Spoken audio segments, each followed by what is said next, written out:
ата-аналар біз енді жұмыс істеп жаңағы ақша табайық деп жүріп құндылықтардың орнын қайтадан алмастырып алдық та, ауыстырып алдық та.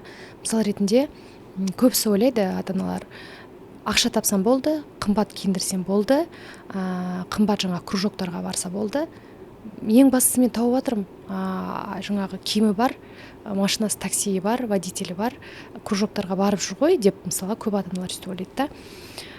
Бірақ өзімізді еске түсірейікші, кішкентай кезімізде мысалға біздің ата-аналарымыз мысалға сыйлық беріп жатыр ма жоқ па, ол жер мысалға өзімде ол кездер есімде жоқ та. Менің есімде ата-аналарым жанында отырып, мысалға анам ұйықтар алдында бір ұзақ әңгімемен өрбітсе, немесе мектепке дайындалып жатқанда жаңа сіз айтып отырған дәптер толтырып берсе, сол маған бақыт болатын да. Сол дәптердің сыртын толтыру бізге неге екенін білмеймін, бір қиын болатын, иә, барлық мектепте оқушыларға сол қиын. Соны түсінбеймін мен, бір сол феномен да. Сол кезде дәптердің сыртын толтырып бергенде қатты қуанадым да. И маған келіп қазір бір психолог келіп сұраса, ата-анаңмен ең бақытты сәттерді есіңе түсірші дегенде, сол дәптердің сыртын толтырумен сізге триггер болып қалды, бірақ мен қазір осы жерді басқаша қылып шығарамын.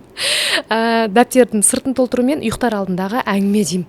Өйткені ұйықтар алдындағы әңгіме кезде сөйлесесің ғой, нені армандаймын, ертең күн не істеймін деп, сол кезде ата-анаңмен жақын бір қарым-қатынаста болған сияқты боласың. Сондықтан да бұл жерде жаңағы балаға қаншалықты ақша құрту емес,